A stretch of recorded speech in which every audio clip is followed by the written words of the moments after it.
made me go vegan because I couldn't argue with any of his logic. So would watch tons and tons of his debates just anytime I could in the car, when I was driving, when I was, getting ready in the morning, when I had free time during the day. And so hearing a lot of these different arguments over the course of watching a lot of his debates, I kind of, it started to implement them into my mind, the answers to the common um, rebuttals that non-vegans give in arguments, right? To the point where pretty much any argument that someone could give, I'd already heard before. All right, so that was over the course of months. In addition, I went through the process of converting my family to being vegan, my immediate family. So this took place over like Thanksgiving. I tried the best I could. I couldn't do it. And I tried again over Christmas and finally got them. And I kind of had my proper like way to do it, where you gotta tackle the health, get the health aspect out of the way of like, veganism's unhealthy, and the performance if they're into like athletics and stuff like that. And then once you get those out of the way, well, then you can go into the ethical stance. So in terms of resources, I recommend Earthling Ed's book's really good. How to Debate a Meat Eater and Win Every Time. Highly recommend that one. That has pretty much any rebuttal that a meat eater can give in terms of arguing against veganism. And then also, I just use a lot of like internet and chat GPT, just kind of asking questions that I would think of or that uh, in conversation that someone would have with me, I would ask ChatGPT, how can I answer this as a vegan? And the reason I went vegan is because really, um, logically and ethically, the vegan debate wins every single time. So that's kind of why I had no, yes, arguments against veganism are always so predictable, for sure. It's almost like an eye roll every time you debate someone new about it because it's like, oh, here we go again. But uh, in terms of why I felt prepared to go against Charlie in that, very conservative. It was actually at the school, University of Illinois, and there was like well over like 1,500 people there who were all very conservative, so very few vegans, was because I knew that no matter where the debate went, I had the correct logic. So I wasn't worried about actually doing it to prepare specifically for the debate when it came because I already prepared prior in terms of um, uh, acquiring the logic that I needed to go about the world as a vegan and be able to argue for it no matter who I was arguing against. So I felt pretty confident despite the stakes. Wow. One takeaway that seems to be coming through is, I mean, you just learned this and you were able to kind of get to this level just by studying what's already out there. Would you say that it's important for people to read some of the recommended answers but make them their own? Because one thing we do not want is vegans debating or arguing and feeling like they have just canned rehearsed points. What would you recommend to people to take those facts but then make them their own? Yeah, I mean, well, I think that there are like objective answers to that. I honestly do think there are objective answers to many of the rebuttals to veganism. I think that that's one of the things that makes it actually easy and to argue and kind of fun to argue because I know it's like I have a pre-selected response to any rebuttal that they give, just because the vegan stance is so logical and ethical. But I would say in terms of on an individual basis, you kind of got to find your niche in terms of what types of people am I specifically going to be able to best influence, right? So for me, it's going to be kind of an area that is where veganism is not as represented, which is more in like, masculine, very masculine spaces, MMA fighting, bodybuilding, where it's like, people think that you can't even be successful in those things if you are vegan, and that it's unmasculine to not eat meat. So, as someone, me and my brother, who's does the same thing as me and is also vegan, that's one of the ways we found we're most effective in, because we kind of break the stereotype and the propaganda has created of vegans being, weak and stuff like that. So, you got to find what niche you specifically are best to represent, and then um, make the best waves that you can in that community. Wow, that's gold. We have one more question for you. I mean, obviously, your life couldn't be just summarized in like 3 minutes, but please highlight any big events or any kind of big things that shaped you, that led you on your current path and got you here today. So when I was 21 years old, I was diagnosed with a brain tumor, and this brain tumor was benign, so it wasn't going to kill me, but it was on my pituitary gland, and it was really messing up my hormones. So as a otherwise healthy college student, I had the hormone levels of like a dying 90-year-old man and testosterone levels. And so I mean, just had so many awful effects. I had, was sleeping 16 hours a day and still tired, just like hormonal depression, anxiety. I had complete sexual dysfunction. And I had like suicidal idealization from that for a couple years. But I didn't want to, I couldn't indulge myself in that because I didn't want to hurt my family. So I was like, you know what? I'm just gonna figure out a way out of this. Because doctors, they weren't helping me. A lot of doctors are not very educated in like male hormones. And so they told me that I was kind of making it up, like my symptoms. I just need more sleep. So I had to fix myself or figure out what was wrong with me. And so I did thousands and thousands of hours of research. I kind of like took a step back from actually my classes. I did what I had to do to pass, but if you don't really have your health, you don't have anything. So I focused all my time into that, and I was also kind of like a insecure and like shy kid growing up. So I also wanted to find things I could do to improve my confidence. And over a course of a couple of years, when I was in college, I had a transformation. And I realized that if any other guy did these things that I did, a lot of things that people don't even know is possible in terms of like what men can do to transform, they would have the same results. So, but from then I dropped out of school and actually ended up going back and finishing my degree because it does have to do with a certain aspect of my coaching and my business. But um, that's what I've been doing full time since then is just coaching men through transformations. So I have many, many men who I've helped have drastic transformations, and yeah, that's how I got to where I am today. Wow, incredible. Well, so much more to go into. Let's maybe come back to it later. So now let's shift gears a little bit and actually talk about the vegan movement journey since 2020. And I think it's helpful to break it up into these blocks because we want to, when we kind of evaluate the successes, we want to separate, did we have the right ideas to begin with? And did something happen, any kind of dynamics that just got in a way or helped us? And even when it comes to outcomes, it's not as simple as was it good or was it bad? So one thing I'll say first is it was actually quite exciting to be part of the vegan movement prior to 2020. Probably 2010 to 2015 is when there was a huge transformation of the vegan movement, when it stopped being just this like scattered, group of angry activists, and it became a force that had a lot of business strategy and campaign strategy like in a back pocket. So to me, that was kind of the time where vegan movement became really a force to be reckoned with. So let's have a quick look at some of the starting assumptions. Now, the many consultants and strategists in the vegan movement were focusing on the fact that if we make the vegan alternatives tasty, healthy, cheaper, and more convenient, people will come. That was a huge assumption that I think got reflected in this 2020 to 2025 period. There was also a big thought that, okay, let's just call these things plant-based rather than vegan. There was, good rationale behind it.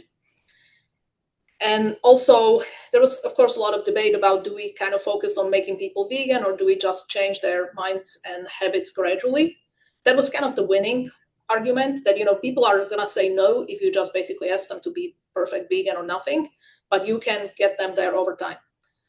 And also, many groups continued working on incremental animal welfare reforms in parallel with changing consumers. So, if we add to that equation some of the unexpected things that happened, of course, we had the COVID, I think this sort of ultra processed food obsession came from out of nowhere. Worldwide, I think politics shifted towards far right, and even the final things that we have here, a rise of the billionaire class and AI bubble, even those have really shaped the world, including the vegan movement. So, how did we come out of that? I think that the successes and misses of the vegan movement could be put into these 9 boxes because each of this is just a slightly different aspect. So, what we're going to do now is we're going to have a closer look at each of these 9, and we're going to ask ourselves, was this a win or was this a miss? Starting with the public perception, which is really, did the vegan lifestyle became legitimized? How easy is to say I'm vegan publicly? So starting with the wins, I think we can all agree that as of now, vegan lifestyle is here to stay. It is not something anybody is really confused about, and it just really has that foothold. And secondly, and I think this is really very important, I really do feel that the vegan or plant-based identity no longer has the stigma it used to have. You can, we are, most of us corporate professionals, you can say, I'm vegan in front of the CEO, and it's not going to be a career suicide. So that's been a huge, huge lift. On the negative side, though, one thing that is very interesting is that the number of vegans and vegetarians stayed flat, even with this amazing vegan bubble. And secondly, we tried a lot of things, those starting assumptions that we discussed, and it seems like public seems to be very good at finding new and new excuses not to eat plants. One example is this ultra processed, idea. So I would say the public perception is a huge net win, and with some disclaimers. And now let's have a look at a couple examples. So the illustration of how really the kind of the vegan lifestyle is like out there in the public, I like to use New York Times as an example. I read New York Times, and it's like every day there seem to be very, very strong, subtle promotion of vegan options, particularly in the very popular cooking section. I have so many screenshots like this, which is like of the 4 featured dishes, oftentimes all 4 of them are vegan or vegan adjacent. And many of them get featured as a big article. And by the way, this is not just something that goes to people who subscribe to this particular topic. This hits all the readers from the front page. Second indicator of very positive trend is that if you actually poll readers' comments on some of these articles that talk about meat industry or so on, it's overwhelmingly favorable to the vegan viewpoint. And that it didn't used to be the case even a couple of years ago. So that's really, to me, like one example of how, I don't think that this will ever be reversed. Now, here's kind of that other side.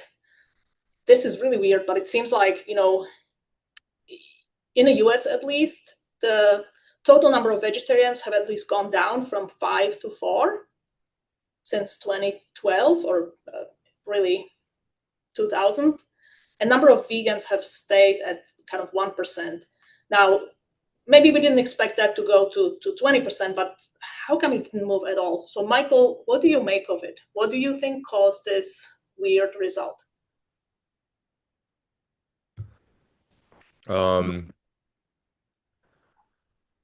I would say there's been a in response to the vegan argument, especially like since then, it's been like since 2020, the carnivore movement has really been a huge increase as well. I actually tried being carnivore a while ago, many years ago, kind of when it was like getting a little bigger, and I felt absolutely horrible. Just a side note.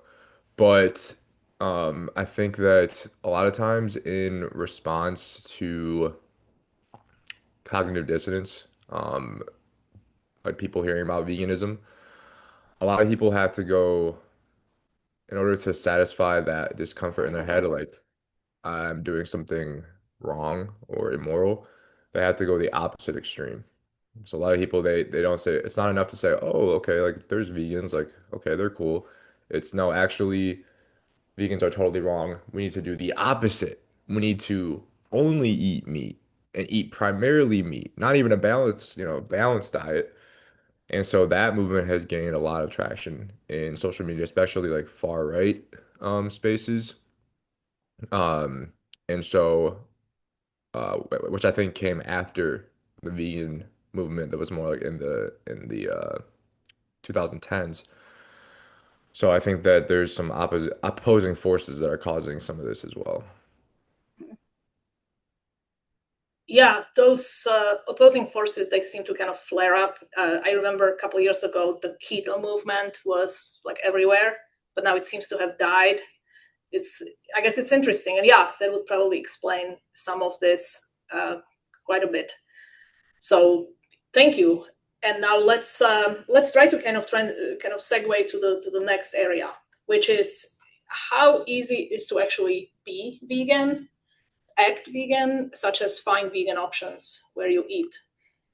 This is another area that is a little mixed, but probably a little stronger in a win column. I think we would not argue on this call is that the selections in retail and in restaurants have exploded consistently. And many restaurants that were, for whom it had been unthinkable to add a vegan option, they added vegan items. And this really ranged from fast foods to fine dining. On the flip side, though, we do have to say that many launches of these vegan menu items were unsuccessful and pulled back. And also, what's really interesting, and maybe this goes back to what you just said, Michael, is that people who maybe were already inclined to be interested in plants, they went there, but many people just dug their heel even further.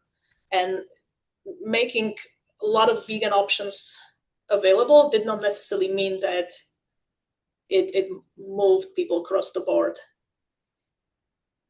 So let's just have a look at a couple illustrations, and let's focus on this first point. One thing that I think is 100% the case is that around the world, even in some of the really remote rural countries, you can now find vegan options. Here are a couple examples. These are a couple pictures from a small town in Uruguay, 2 different restaurants. And here is if you go to Google Maps and search vegan restaurants Ukraine, you will actually get a lot of results. And this is Ukraine, probably not the place that vegan movement would be thriving now. So it is absolutely happening. But I guess some of those other forces are there to curb this. So that really brings us to the third stage of this analysis, which is, okay, if there are going to be vegan options provided, are customers actually going to buy them? And is this going to translate to success for these vegan products? So the next area we're going to look at is, have the companies that offered vegan products been successful in the market?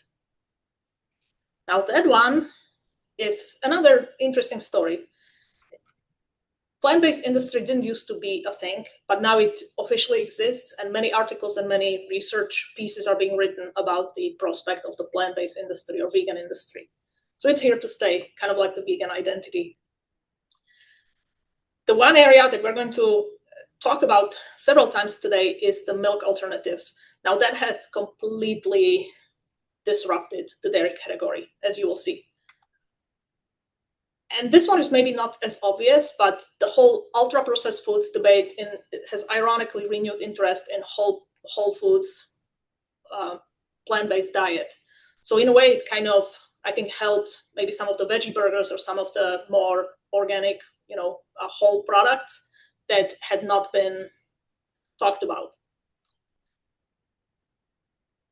On the misses side,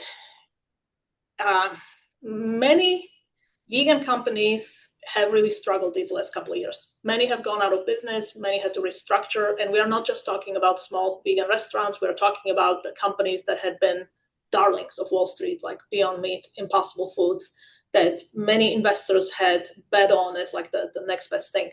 So it seems like, this year there was kind of a lot of press about these companies, financially struggling. So it's definitely something to at least note.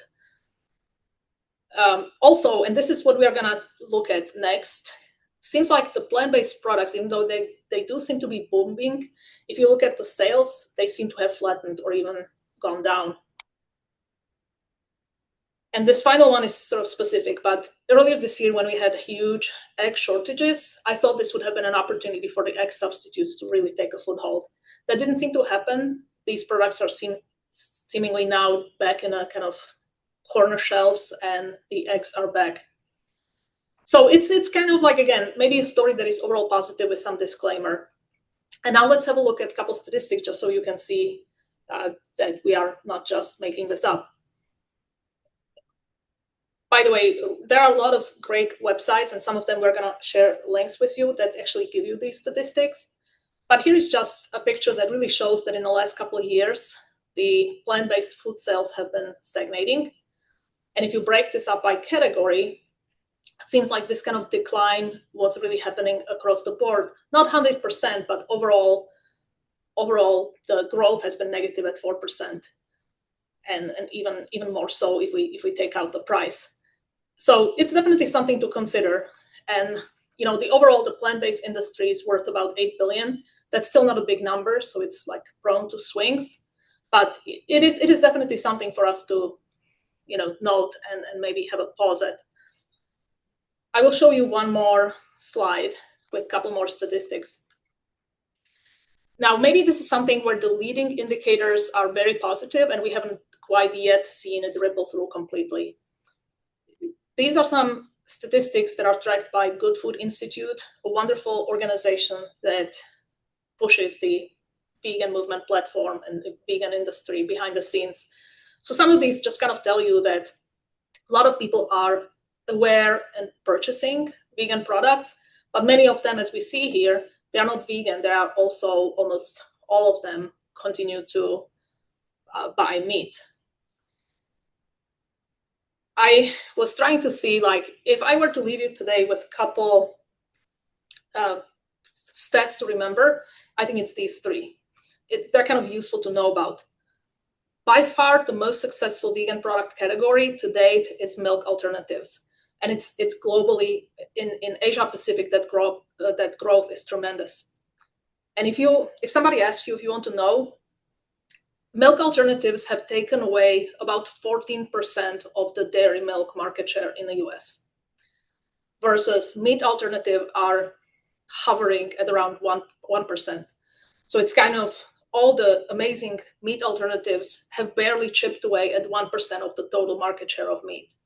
These are good statistics to remember. Now, it will be interesting to visit them again in a couple of years. But this is what would be considered definitely a tipping point. This is not yet close. So, Michael, you've been vegan for, say, a year or less. Anything you would like to add to the market share success of the vegan industry by categories, declining sales? Is it concerning you? And do you feel like the industry really needs to pivot and do something differently? Honestly, I haven't really thought too much about this one, but I think one thing could be there's a big viewpoint that these vegan products are more expensive, and sometimes they actually are, depending on the type of product. Like, some Beyond Meats, like pound for pound, the Beyond Meat versus just a low quality, you know, animal meat, can be way more expensive. And with like inflation going up in 2024 and 2025, I think this could be one of the issues. Whereas I saw like on the other chart, like more cheaper vegan options like tofu actually went up in sales. So I think that could be that's the only thing I could think of as of now. I haven't really thought too much about. Um, That's a great point. That's a great point. And honestly, like, the price parity has been one of the priorities of the vegan movement. Now, of course, many of these companies don't have the scale and the advantages, the subsidies. So they have to be more expensive in order for those companies to just not go bankrupt right away. However, the price trend has been improving, especially for the product categories that have now achieved a little bit of a scale and a little bit of a muscle behind them. So you're absolutely right. Price is a factor, and especially now with people feeling the pinch more, they're gonna make decisions based on that. Absolutely. All right. So from here, let's move on to the next area, and this is one we probably actually care about the most. Did all of these gains translate into fewer animals being raised and killed? So it's a complicated story. There are some wins, and this is maybe not quite number of animals raised and killed, but their quality of life. Clearly, there has been a big win here, and which is some practices have been really exposed and started to be phased out, and the public has really started paying attention. Cages for chickens and cages for pigs are good examples. So it's something that is kind of happening a little more subtly. But if you go to grocery store now, I mean, at least all of the egg cartons are gonna scream cage free, cage free. Now maybe it's not completely meaningful, but it's something, and it kind of does lift the public perception in the right direction, if nothing else. Another win, and this is one that we keep coming back to, that milk alternatives industry have now started to show some real outcomes. The cow's milk is the one category that the industry doesn't like to admit, but the sales have been badly, badly declining to the point where they're really in trouble and starting to resort to some desperate measures. So this is the one category that there's just kind of no way of whitewashing it. This is a real success. And of course, it will mean fewer animals being raised for it. Now, on the other hand, the total number of animals that continues to be killed every year is about the same or higher than ever. Now, it's not really growing much. It's kind of growing at the rate of population, and there are some also promising trends within that number. So it's not exactly a huge success, but hopefully something that has some promise going forward. These two charts are just an example of what's available on Faunalytics. Faunalytics is a animal rights research organization that studies data and has a lot of great charts on the global animal slaughter topic, a lot of breakdowns. These are just some examples. I would say the one area that is troubling is chickens. Chickens per capita are going definitely in the wrong direction. The other types of animals, it seems like per person, they are flat or even slightly declining. But all of that gain seems to be just, unfortunately, going to way more chickens being raised and killed. Here is a breakdown by continent. The one area that we are seeing the trend we want to see is Europe, where it seems like the total animals slaughtered are going down. But unfortunately, that is being offset by big growth in Asia, particularly China and India, a couple of the other countries that are gaining some wealth. And, Americas is growing not as much, but also not something we like to see.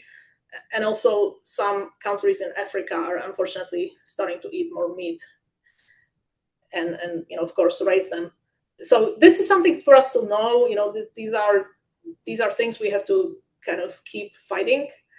And so I would say use of animals is not something where we have seen the true big success story. So let's, maybe sort of set it aside and now look at another category. Of course, the big numbers when it comes to the vegan movement are in the food industry, but there are also a couple other industries where there could be some meaningful opportunities. In the win column, now this is to me a huge success that almost kind of paves the way for other areas of vegan successes on its back. And that is, if you today go on Amazon or Walmart or some of these like very, very traditional places, and if you look for mainstream personal care products, many of them will have big vegan, PETA approved, cruelty-free, huge marks on the back. Now, I don't know if this was just something that happened organically or if there was some kind of big secret campaign, but this is hugely noticeable. And related to that, several countries around the world, from Brazil to even the US, have passed some bills to help phase out animal testing. In the fashion industry, in early 2020s, there was a huge wave of big fashion brands ditching fur. There was kind of like one after another. And also, if you go to stores today, many more of the popular brand sneakers or footwear are now man-made. That used to be at least somewhat made with leather. So I would say these are pretty big successes. as always, there's kind of a but. The vegan materials overall are still not really considered the true contender. They often still objectively lack in quality, durability, and they are still not perceived as sort of like a real replacement. So that's an opportunity. And interestingly, we thought that with that kind of hate campaign on fur would just disappear completely, but it didn't. And in fact, it is gaining some ground back, which is pretty crazy. So just to show you this one illustration, this is from Walmart's website yesterday. So very mainstream product, and the kind of vegan, animal-free mark is shown 3 times. And again, on the back of the product itself, you will have those marks very clearly highlighted, which is something that didn't used to be the case. Just like with the vegan food, these consumer product companies were staying far away from the word vegan for decades, and now somehow they are putting PETA and cruelty-free on their products in a big way. So it's kind of interesting. Michael, do you have any observations on this? Either the pluses or the minuses? I think it's good. I think the more normalized in everyday products, um, you know, for vegan stamps of approval and stuff like that is going to make it more and more normalized, and especially cruelty free. I like that specifically because it reminds people that this is an ethical issue. A lot of people, when it comes to veganism, they say, "Oh, no, it's just a personal choice." But as vegans, we know that it's not just a personal choice because there's other victims involved with the choices that we make when it comes to food. So I think that instilling that, cruelty free and is great because it reminds people that actually, when it comes to animal-based diets, there is cruelty involved. So I think anything that we can get this more normalized and more out there so people are reminded of it instead of just being able to kind of put it off and try to forget about it is going to be a positive for sure. Indeed. Thank you. Great. Well, let's look through the remaining few categories. The next one is, it's kind of looking at the same opportunity, but more from the participation of corporations. We are always saying, unless the big corporations come on board, the vegan movement will continue to be just a fringe movement. So it's very important that actually corporations join this. So how have mainstream corporations embraced the vegan opportunity in their value chain, where they are actually making money? Now, this was actually quite full of successes. In the last couple of years, there was a huge wave of major food service companies that actually supply corporate cafeterias, hospitals, and schools. They have made public pledges to increasing their targets of vegan menus, and they're almost competing with one another. There are now even scorecards that exist that rank food service companies based on how plan forward they are. So that has been really something that somehow took on its own, and then when it became a thing within the category, all the companies seemed to pay attention to what everybody else was doing. Big win. Similar thing happened with car manufacturers. When the very first manufacturer came up and said they're going to offer vegan leather, that was definitely kind of a weird thing. But since then, many more car companies have started joining this trend. And this final category is maybe less sexy. It doesn't make news as much, but frankly, many very powerful, very rich corporations are now partnering up with some plant-based industry players to help develop either platform or technology or just research to promote these alternative foods. In a minus column, to be honest, while this trend definitely did take hold in parts of the industry, there were some companies that really resisted it. Big grocery chains, couple big restaurant chains have seemed to just say no yet. And that for sure has held back the progress.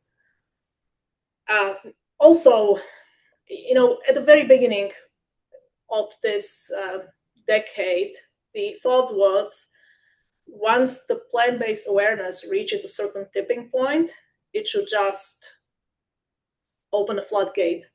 And it didn't seem to quite happen in that big way. It was more kind of like cautious growth that continues, but without this big kind of tipping point.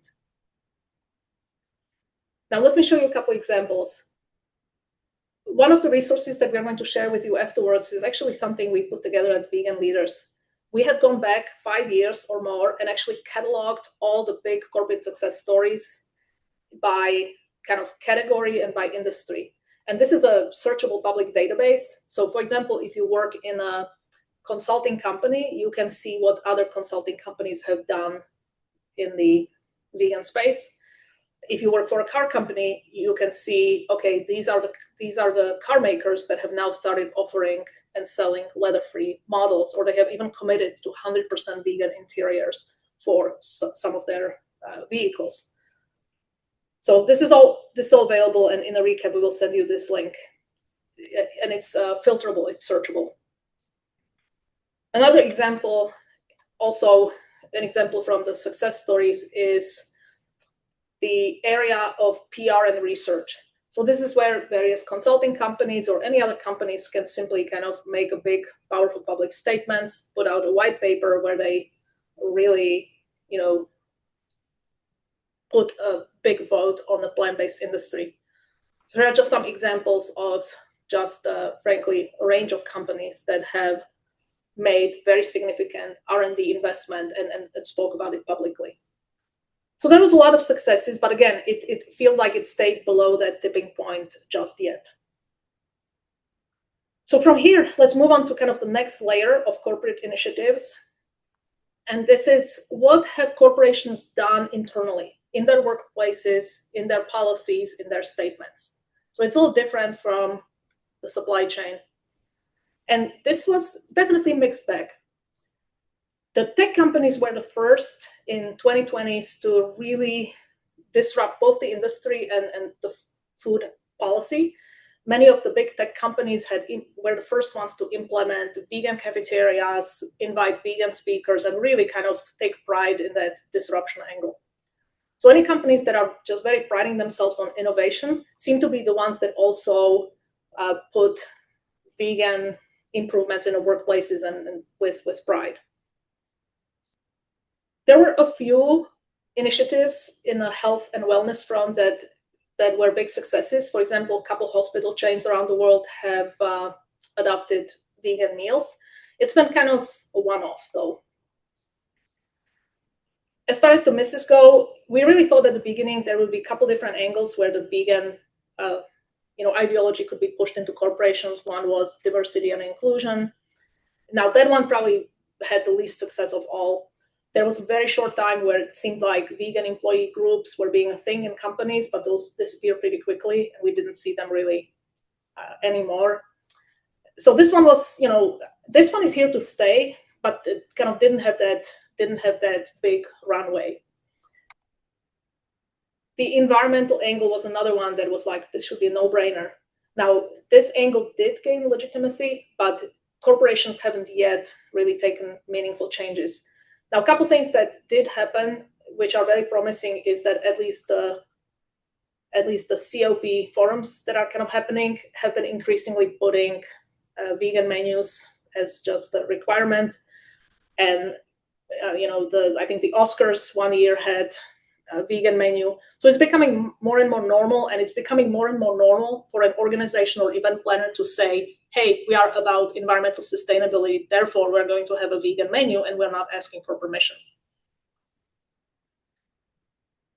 However, to be honest, and I know this from personal experience, from talking to a lot of other colleagues who work in other companies, their workplaces, after trying out vegan options, have often reverted to prior menus. So they just didn't see that kind of pickup in demand. Now, in some cases, this could have been maybe the vegan options weren't good enough. And this is maybe not the end, but for sure, this is something that we did see happen. So just to illustrate this category, if you go on Google and search which hospitals serve vegan food, you will get a handful of hits. And this is a pretty incredible one in Lebanon. There is apparently one hospital that just decided to go all vegan. It made a big story. But, why is it just one hospital in Lebanon and maybe a success story in New York City? Why didn't this trend easily take off? So, Michael, do you have an opinion on it? You have studied health and wellness, nutrition deeply, why is it that the public is just not buying it? Is that argument, that health and wellness vegan argument, real? And is it just being marketed poorly? What really needs to be done differently for this to stick? Well, I think that there's a big force pushing the opposite direction with propaganda against it. Meat and dairy industry is massive, one of the oldest industries of all time.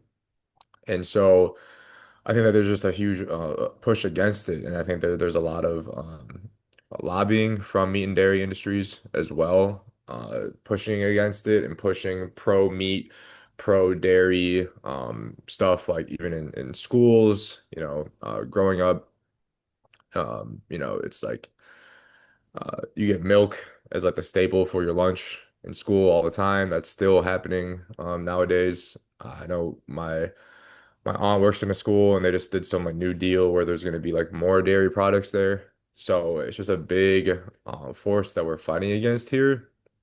And I think that that's going to be one of the main problems um, that we're going against. But um, I do think that there's hope with instances like this and more and more vegan options appearing in all areas of society as we keep going on.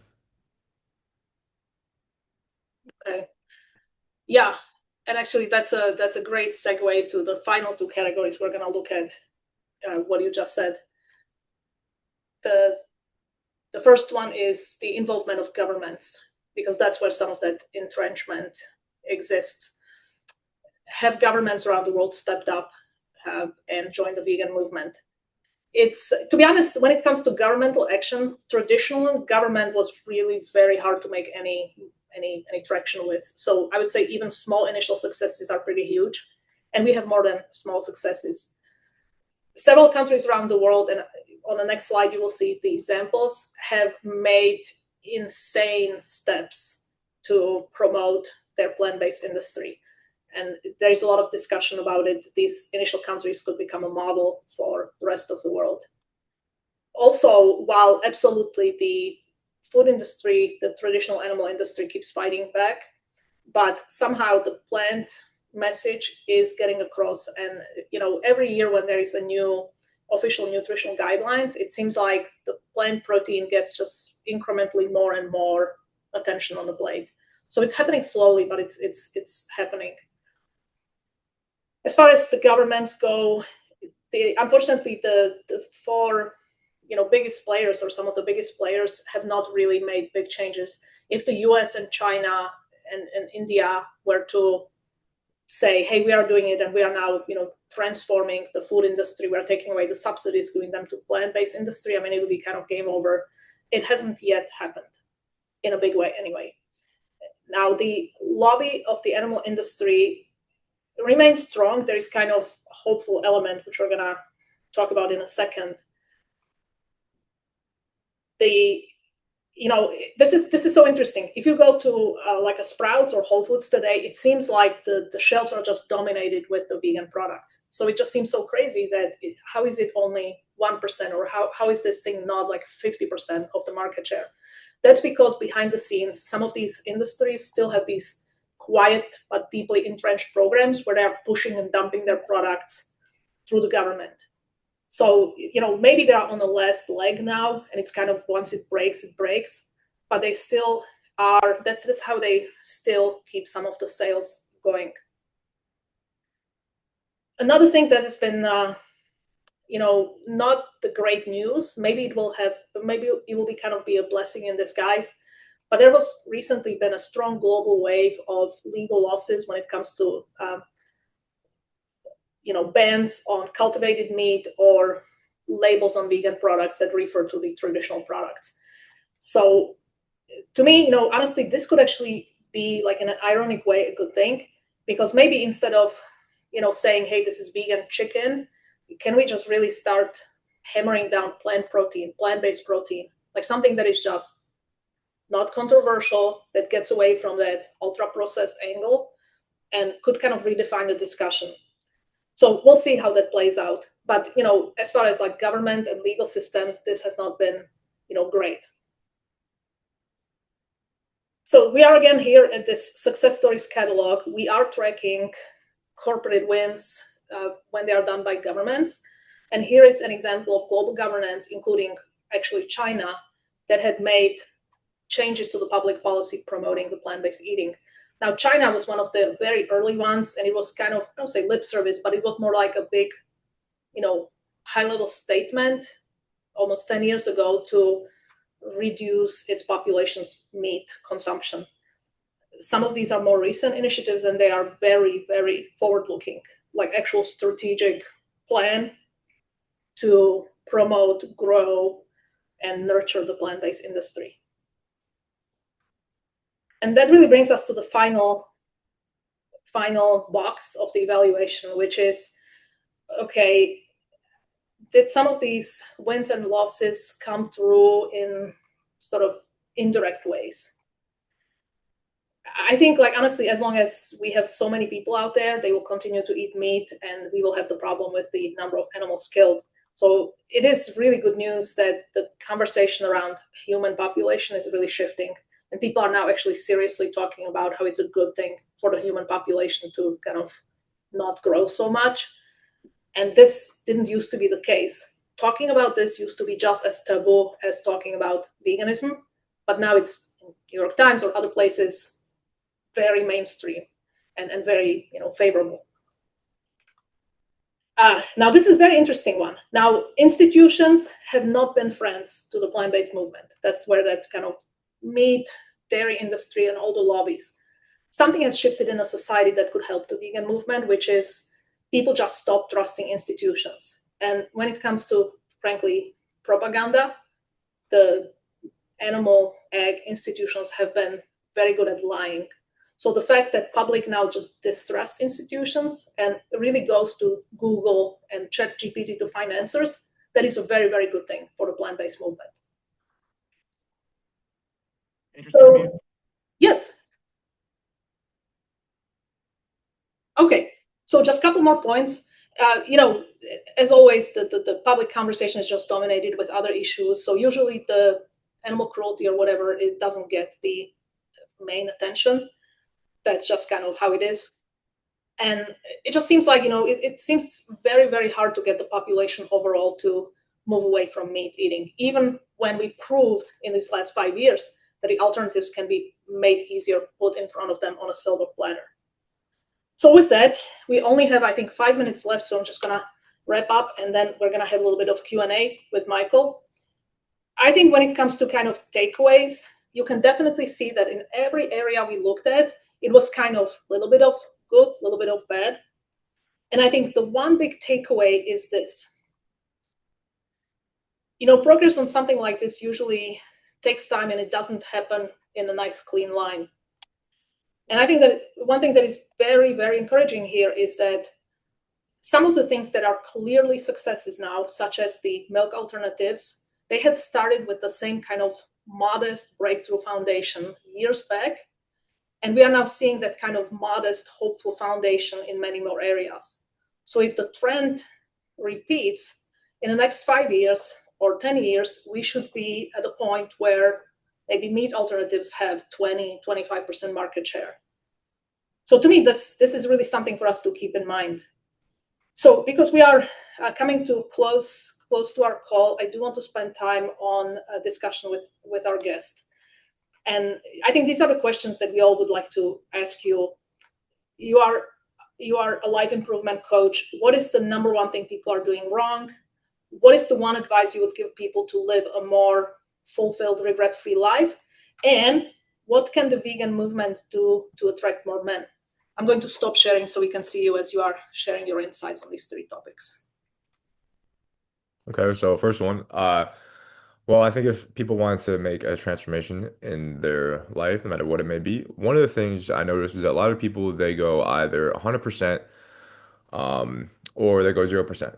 So say someone has a goal, let's just say in terms of fitness, all right, or getting in shape, and they like get a surge of motivation. Maybe it's New Year's, and they're like, all right, I'm gonna go 100% on this thing, and they go for like 2 or 3 weeks, and then they fall off. They miss a day or two. It discourages them, and then they don't go at all. All right.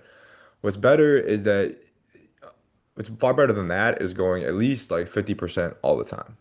All right. Don't let days where you mess up make you give up on everything.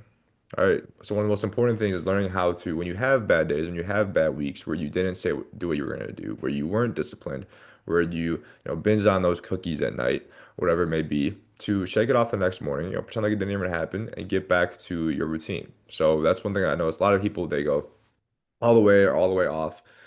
I've had tons of bad days, tons of bad weeks, bad months all throughout my journey. But the most important thing that got me from where I was to where I am today was the ability to shake it off and get back on track, and not let it discourage me and make me give up. That makes sense. So that's the number one thing. That's what I tell my clients is that we change our lifestyle kind of like in digestible ways, one at a time. All right. And then another thing too, I say if you don't, everyone has different natural levels of discipline. Right? They're just like genetic. So there's ways you can build discipline like a muscle, but everyone also has a base, tendency for ability to go into discomfort or resist dopamine temptations and stuff like that. And so it's important that if you are trying to make a change, but you find yourself, it's just you always give in to the temptations or you resist going into things that are uncomfortable that you need to do, is to have some accountability, whether it be a peer or a friend who wants to go on the same journey with you, or a coach. Even though I'm a coach, when I was going through my journey, I worked with many coaches. I still have coaches for certain things that I want to work on, and mentors.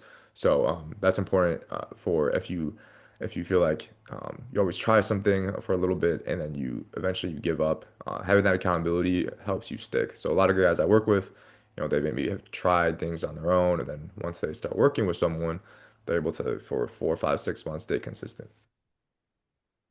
So that's that one. The other one, how can veganism appeal to more like masculine spaces, I think, right?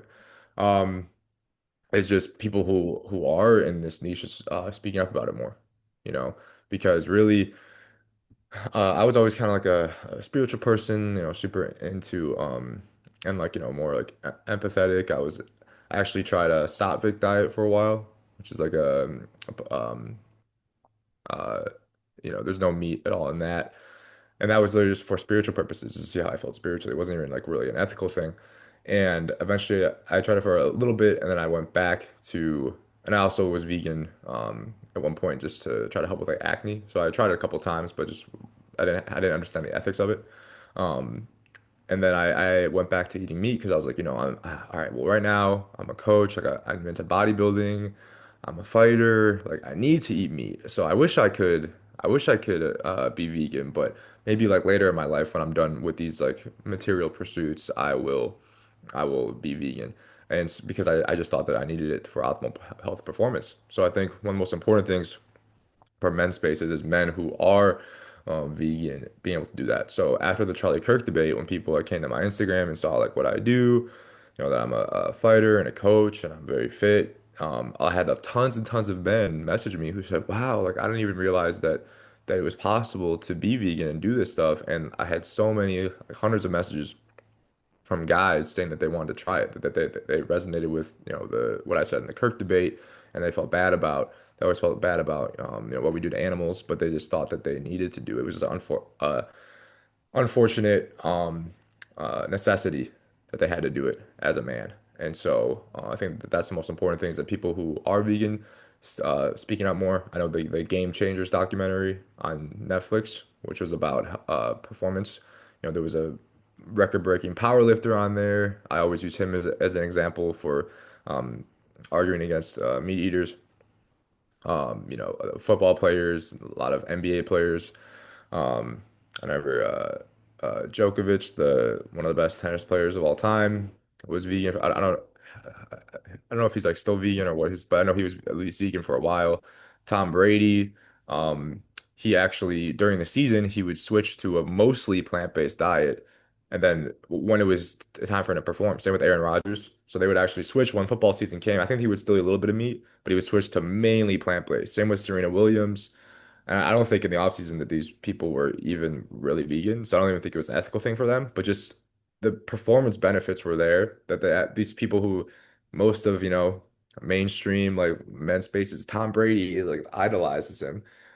even when he needs to perform at his most, optimal, manly self in an NFL football season, winning Super Bowls, he switches to a mainly plant-based diet. So I think that's the most important thing is just showing these like figures who men can look up to in terms of mainly in terms of like athletic performance, I think. Because this is kind of the things like men naturally kind of respect.